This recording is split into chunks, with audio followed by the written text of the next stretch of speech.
Hello, and welcome to today's workshop, Creating an Art Design Document and Why. My name is Becky Latoff, and I'm the Head of Education at the Sandbox team. Your host today will be Thibaut Samar, our Head of Art. Due to some audio issues, I'll be helping out at the start, and Thibaut will take over soon. This presentation will be broken into 4 parts, including an introduction and first approach as to why we need a mood board and what kind of ecosystem or tool you can use to make one. Next, assets curation and translation of that into an art request for your VoxEdit team. Then, preparing intentions for level designers and how to build that into a game maker experience. Finally, syncing your doc with a more global workflow. The purpose of an art design document, then, is to make sure that you have a cohesive art style that is expressed clearly to your whole team so that they can help you make your ideas become a reality. They are not only pretty, but useful, organized, and inspiring. Let's go ahead and jump into why you would use a mood board. A mood board quickly helps you shape your thoughts. It helps you focus on your project and give a vision of it to others. It helps you to pick out what you like and try to identify what you don't like as well, to get a fine-tuned vision for your experience. Here you can see an example of a mood board from the Heroes faction. If you've been playing the Sandbox game, you've seen in the marketplace that there are a number of assets that are categorized as heroes, scientists, or oracles. These 3 factions were created by the Sandbox team with distinctive characteristics. And so, through this portion of the presentation, you're going to see the mood boards created for each, the voxel art manifesting from it, and the blockouts that were created to express ideas to the level design teams in order to build the experiences for those factions. So let's take a look at the mood board for the Heroes faction and what characteristics define it. You'll see that there are visual references here for rough tribes to live here, with strongholds and epic constructions that have a medieval fantasy theme. It sounds classical, but it's still worth exploring this path again in search for new ideas and inspirations. Looking more into it and thinking about what word characterizes the Heroes faction is the word valor. It's the only thing that matters to a hero. Their focus and will are the founding stones of their order. They crave to be challenged to their utmost limits, to reveal themselves as valorous. And you can see it in the art style. When you enter a game that has been built, an experience that is a hero's faction theme, you can feel that they have conquered nature itself, the most harsh experiences that you could think of, with ice and snow, frozen trees, and wild grass growing in random places. Their homes are built in high mountains and frozen lakes as well as their strongholds. And you can see the ice and snow piled up all around their environment. Their energy sources are mainly basic mechanics using nature's strengths, which also shows how they've dominated and conquered that rough climate to show their strength. These NPCs are characterized by fierce appearances on their faces and a rough style of wild clothing that fits into this cold biome. You'll notice also that everything in this faction, any worlds part of this faction as well as the others, have a distinctive palette of colors used. And the colors that are used for the Heroes faction focus mainly on browns for wood and metals, which have a bit of a blue tone to them to match in with the blue tones from the ice in this biome. So Thibaut is going to take over from here and tell you about the Scientist faction.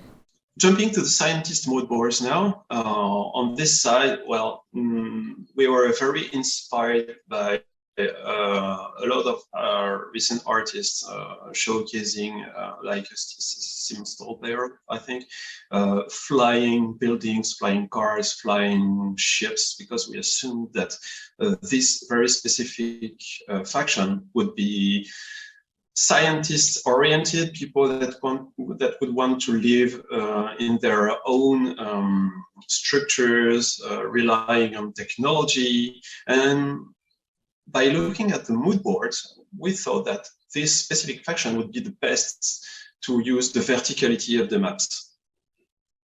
We already have the heroes with the huge strongholds that can use the verticality. On the scientist side, we wanted them to live on literally vertical walls, carving their homes in that, being able to move from the ground into their homes by using elevators, flying ships, every kind of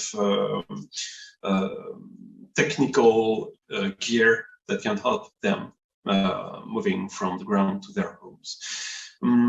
From that, we decided to use the technology quite wisely for them, because we also had to keep in mind the balancing of the various factions.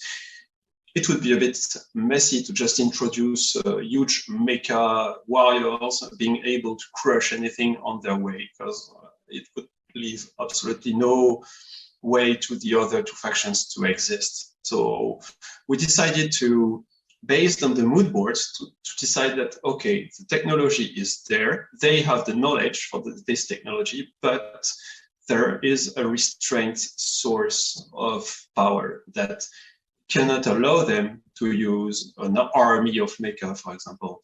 They will have to struggle and fight for elements and pieces of technology, potentially from a long past time, and gather those sources and try to think the same way that their ancestors really managed to create those technical monsters, you know. So this leads some way to the narrative to allow some kind of hunt for technology and plans, and how to recreate this technology along with time. So yeah, as I said, the scientists have more a brownish and yellowish color approach, because they are mostly living in the desert, in opposition to the heroes who are living in the mountains. This allows to reinforce the color code that we gave to them. This also influences their lore, assets, buildings, and way of living. So energy sources are based on wind and petrol machines. The biome obviously is the desert and the sand. And this is pretty much it for the scientists. I'm trying to go really quickly over my slides before boring everyone to death here. Jumping to the Oracle mood boards, that's kind of refreshing, and personally it's one of my favorite fictions, if not the most favorite one. So for this one, we obviously thought about the people living in harmony with nature. We had a lot of green and blue colors.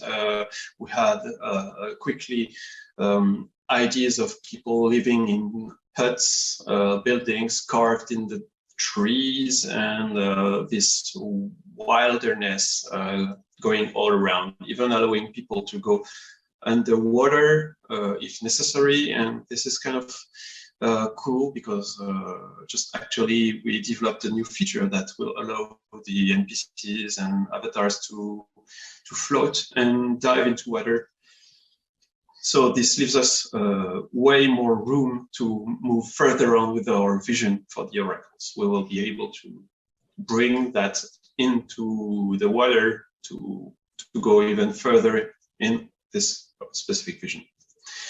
So oracles are really based on, it's almost like animists, I think it's said this way in English, where they are worshipping nature, animals, talking to beasts, and so on. So this is very interesting, because it leaves a lot of room for narrative as well. They have an objective in life that is diametrically opposed to the scientist, for example.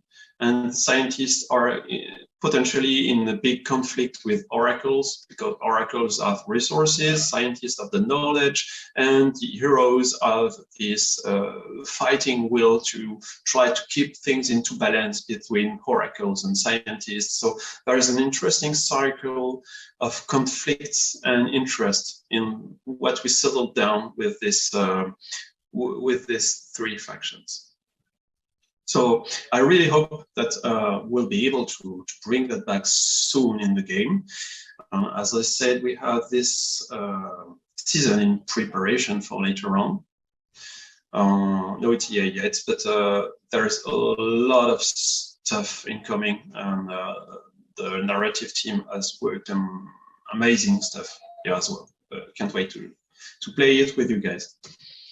Yeah, so let's think about the oracle. Is there specific buildings that are kind of shaped similar way to the temples we can see out there, like Maya temples, Aztec, and all this cultural inspiration that we can take from all the lost temple? Because personally, I also have some preference for this kind of stuff, and really love to design hidden temples in the jungle, especially with Voxedit and Magicox. It's the kind of stuff that is really fun to create in the end. So this specific faction is a real pleasure to work on. Okay, I think you have enough of mood boards. I thought I would be talking about the main hub mood board as well, but I think you have the you know the drill now. I will really jump into the tools that will help you creating those mood boards on your side. It means that we can use various different types of softwares or features. Well, my top three is especially Milanote. The first one is very professional and helpful. You can link a lot of notes, images, links, and even files, audio files, visuals, videos, and you can organize them and share them with the team. So this first option, which is Milanote, is very precious, but it's even more precious. It's a paying solution, but it's not that costly. So if your team and yourself can allow to pay for something, I would recommend Milanote as a first go. After that, you have Pinterest as a second solution. Pinterest is really great as well. You will have to rely on someone else's curation, but people out there are already creating a lot of curations. You can just jump in quite fast and be very efficient when it comes to curating content in Pinterest. I love it too. And you can create specific folders. I did some for the heroes, oracles, scientists, and much more than that, and organize this in the easiest possible way. And of course, as the third option, you have Google Slides. Actually, I don't like this part that much because it's kind of restraining. It's not designed for this, but you still can curate stuff and push it to your teams like this. It's easy, you don't need any account, it's free, anyone can contribute, and it's kind of easy. Generally speaking, we use Google Slide a lot in Sandbox to synchronize within the teams, and I think it's not a surprise for anyone here. Okay, so moving to number 2 today, which is the asset making and creation. Once you have that mood board set up, once you have your lore and global idea about the story behind your factions, the story behind your experience, you know what you want to do. You are super hyped by what you curated. Your mood board is super cool. Your team is up to it. You're really enjoying moving forward to it. What I recommend is starting to create some assets. Of course, what I'm saying is not written in stone. A lot of people will say, no, don't do that yet. It's not the first thing you want to do. You will have plenty of other steps to do. But I really recommend this step because it's so satisfying for artists to be able to put shapes and colors to their models. Starting from here, you will be able to pick. You don't even have to create the whole experience as an asset yet. You just have to create 5 or maybe 10 different assets and share it with the team and see how it reacts, and maybe even place them in a game and see if the scale is okay, if the mood is okay, if you like the result, and move forward like this. That's what I created with this huge monster of a voxel file from Magica Voxel that you can see here. I will show it in a quick walkthrough. If I can share this, wait a minute. I guess you can see that one, right? So this is the very first base of assets that I made for the game. This allowed me to see if things could work that way, if the assets were consistent one faced to other ones. Of course, if I try to render this will probably burn my computer down, but there is a lot of stuff here, and yeah, Magic Voxel is so reliable. Okay, it works. So yeah, basically a lot of assets were made at the beginning of the project, and you can very quickly see if it works or not, if the color scheme is okay. From there, I even started to, well, separate each asset into pieces, such as for this boat here. I started to export each VXM individually, so I could rig them in VoxEdit, because back in the days we had no bridge between VoxEdit and Magica Voxel, and we just had to export everything at hand. By the way, if some of you haven't realized it yet, but you have very useful and interesting bridges between Magica Voxel and VoxEdit right now in the latest versions. It is there for a while now.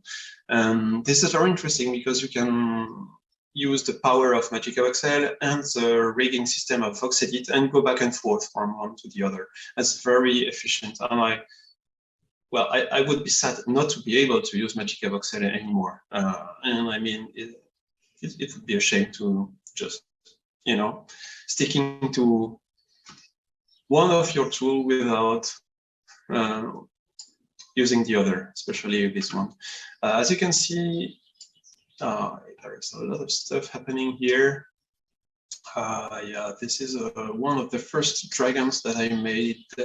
Interesting thing is, with Magica Voxel, you can start creating the skeleton, and then you create the skin above it, and then you can start carving the skin and making the skeleton appear without even trying to texture the skeleton itself. It's just about erasing blocks and having something popping out of nowhere, like if you were, discovering an old and ancient dragon with a decayed skin on its bones. Let me see. I think this file is way bigger than it seems. I just have some layers displayed, but if I try to overload it with a lot of stuff, we can go really deep into assets. And I guess you will probably recognize some vanilla assets from the game, some stuff that you can somehow find in the game here and there. Could be interesting at some point to make a quick hunt and see. I guess some of you already used most of the assets here that are given as a free assets, free available stuff by default. Okay, that said, let's move to the next step. We will still stay in the asset creations process, but this time I really want you to understand that you actually, as I know, there is not a lot of beginners in this meeting. You already know the process. So I'm a bit sorry to repeat things that you already know, guys, but I expect that someone out there, maybe on YouTube, a lost soul, would be interested in knowing this process as well. So let's share the love with them. and try to pretend that you do not know this process. Thank you so much. So this is how we are working in the Sandbox. We are listing the assets in spreadsheets as well as always. We are relying to Google for that. And we are putting the artist name, we are putting the public name of each asset in a long spreadsheet that will allow anyone to reach that very quickly in the future. If you are looking for a red candle, for example, you can quickly find it in a long spreadsheet of thousands of assets. We also have the asset image itself that, by the way, can be linked with a formula to the marketplace link in your spreadsheet, which is pretty convenient. I don't know if you used that before, but it generates the thumbnail automatically from the marketing link itself. Pretty cool. Asset description and reference, of course, so people can ask for reference, linking images out there for artists to use as, once again, references. It's not about copying stuff out there, it's forbidden, and we want to avoid copyright infringement as much as possible, but we always need references. So also we have the template system, because as you know, in VoxEdit, we have a lot of templates already. Some of them are constantly being updated, and sometimes you have to create your own. So it depends on whether or not you want to rely on templates. The name of the artist itself, so you can quickly find the guy who made this specific asset and ask him for a retake. We also have the links from the marketplace, the ID, the link, and the drive link as well. Don't forget the last one, because it's very important for you to be able to find your asset source again and be able to edit. And trust me there, because I've been losing so many assets in the past that Bunny, our dear Celix leader, is keeping asking me for them even right now after 2 or 3 years of production, asking me if I found this specific flower I made in 2029 or 18. And yeah, sorry for that, but I keep on deceiving them by not finding my own files. So really, guys, please keep your file close at hand. It's very important. Also, we added a tab for animation at some point in the Celix team, because as you know, some artists are able to create their own animations, but some others are a bit struggling with that. And we have the chance to rely on a dedicated animation team for that, led by brilliant Giovanni Martani.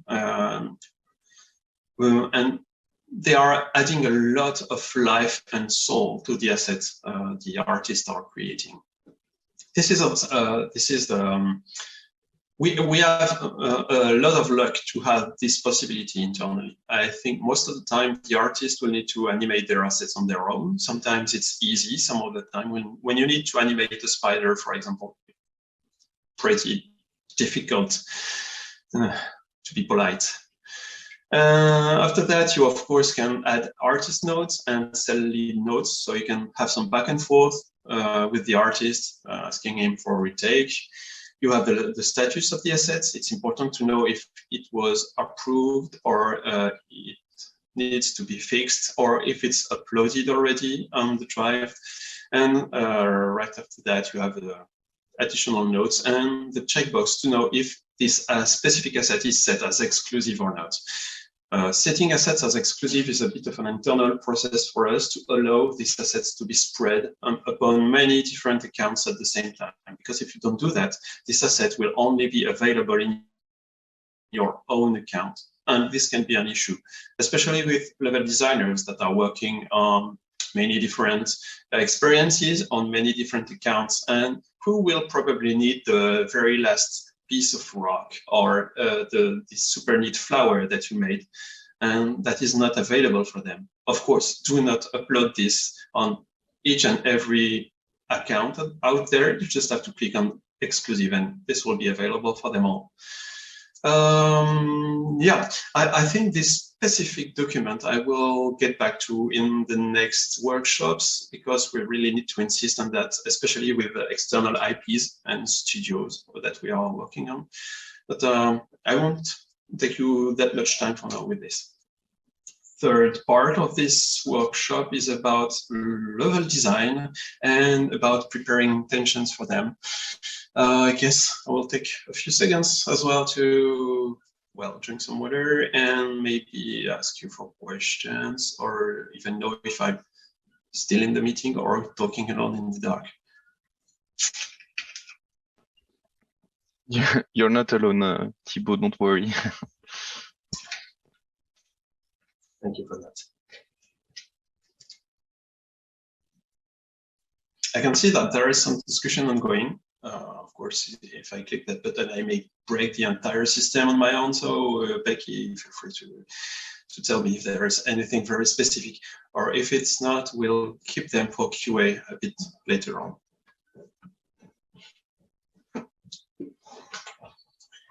So I will try to be a bit more fast on this, because time is running out for everyone. This part is really about being able to shape your vision for the level designers out there. And this is where GB will probably listen even better to what I'm saying, because back in those days, you know, we really enjoyed working with each other on shaping the upcoming maps of the sandbox. We created a bunch of them, starting with the main hubs and very specific experiences for each faction. It was really enjoyable being able to share your vision with someone who is, well, professional in level design. On my side, I'm not considering myself as a level designer. It's just that I have a vision in my mind as any artist, and I really want to convey this to the level designer. But I will rely on him or on her to adapt this on their side, because they are professional for that. I just want to convey the best possible approach as possible. So from this, we created a bunch of blockouts for the various experiences that we made.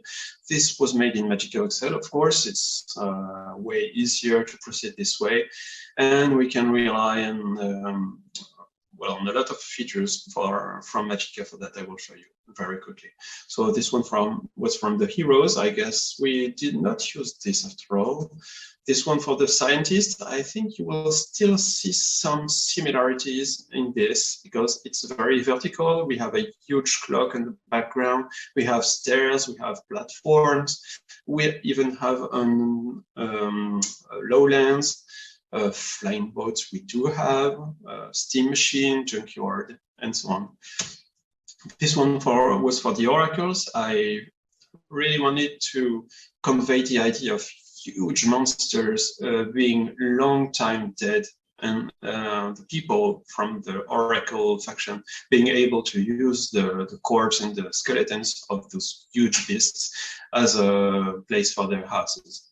So I think the actual Oracle hub still conveys this, because I made a huge skeleton that we placed in it somehow, but it's more like over the ground rather than onto the ground itself. Okay, so when I was talking about polishing my vision before giving it to the level designers, as you can see on the left side here, I made a pretty ugly rough on a piece of paper that is the main Sandbox hub as I had it in my mind. So this is completely ugly. Of course, I could have redrawn it later to just fake the fact that I was that I had a super clear vision from the start, and when I'm drawing, it's super clean lines and proper stuff. But no, I really prefer to keep it ugly as it was, and show you the result on the right with the blockout. I think it's way more readable that way. That's why I really invite you to use Magica Excel for that, especially because we have proper documents, very clean stuff and material to work with. You will also be able to show that to professionals, such as external IPs, in a much cleaner way than an ugly drawing.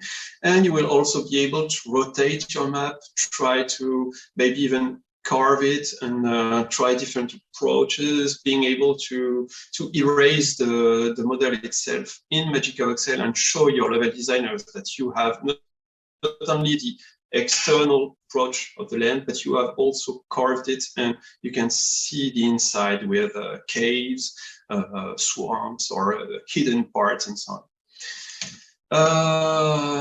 Yeah, the scale of that. I won't read all the text here. It's mainly just to show you how it's built in Magica. You really don't have to rely on small details. You can really be broader than that and working on something very rough here. And once you have created your main map, of course, don't forget to link it with portals, at least in your mind for now, so you can create an intricate amount of experiences linked together in proper documents. But this one I will speak about in the next meeting later on. I reassure you, speaking about how we can work with various IPs. And of course, once you have created your experience, you can show the user experience in this. So starting from the spawning point and making people moving from A to B to C, and etc., talking to people and reaching portals out there. Now, this one is interesting because it's one of the very basic rough of the Oracle main land. And we start seeing something that is trying slowly to be a bit more similar to what we have actually. The vision is getting in shape, you know.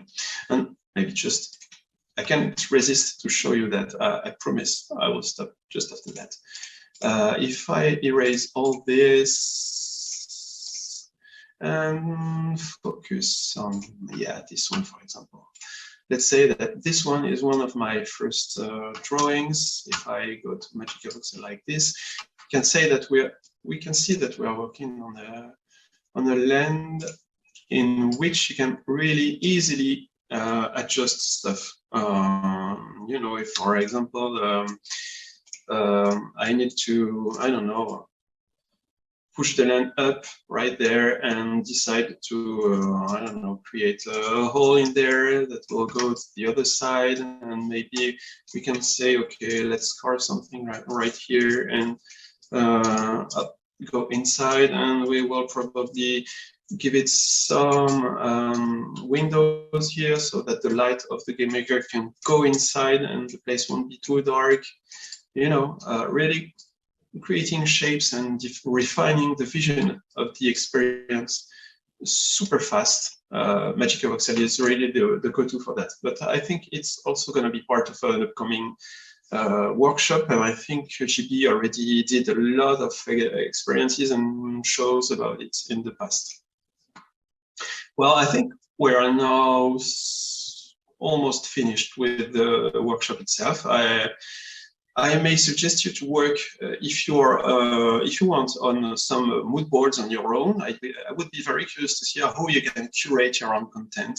And if you have an upcoming experience that you want to create, feel free to create your mood boards and maybe even send them to us so we can give you some feedback on them, and maybe even just enjoy your curation within the team, because it's always a pleasure to see how people are building stuff and how creative people are shaping their minds to their upcoming experiences. So first workshop would be about creating your own mood board. Share it with us would be even better. And second exercise would potentially be trying to block out a map in Magical Excel. It could be the existing experience that you already made, just as an exercise, or even better, trying to create the next upcoming experience that you have in mind, but in Magical Excel. So we can share the love, share the models, see how it fits in your experience. And yeah, you would have a pretty cool document to share as well to your team and potential partners out there. I think it's done for my side. Almost 1 hour. I hope I didn't bore you to death. Any comments, welcome at this point. Thank you so much. Thank you, Thibaut. It was very clear, very interesting. And I agree with you. It was really nice working back in the days on the hub together. I remember those times. It was great. I feel so old right now. Yeah. Yeah, I agree with that.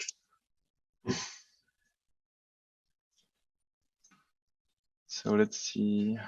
I'm gonna try and assist Becky on questions. I don't see any questions in the chat, but I just personally wanted to say that what I really appreciated about this presentation was getting to see sort of behind the scenes of how these things that people may not realize there are factions, but if you've been in the main hub, you've seen these separate areas and you can see the different themes, you can feel it. And it was really fun to get to see behind the scenes how those things were created, because for me, they're definitive of the sandbox when you go in the metaverse and play. And so, it's going to be really interesting to see how the story expands over time. But I really enjoyed getting to see the origin of it. Yeah, definitely. As I can check the names in the discussion channel, I can see some known people in there who are already making awesome stuff way beyond what we built 3 years ago. And obviously they didn't really need that workshop, but it was a pleasure having them on board for that. I hope this workshop was entertaining and that people out there, especially maybe on YouTube or new beginners, could enjoy it and learn something out of it. All right. Thank you, everyone, for coming. We appreciate your time, and we hope you enjoyed it. Thank you. Bye, everyone. Bye. See you guys. Bye-bye, everybody. Thank you.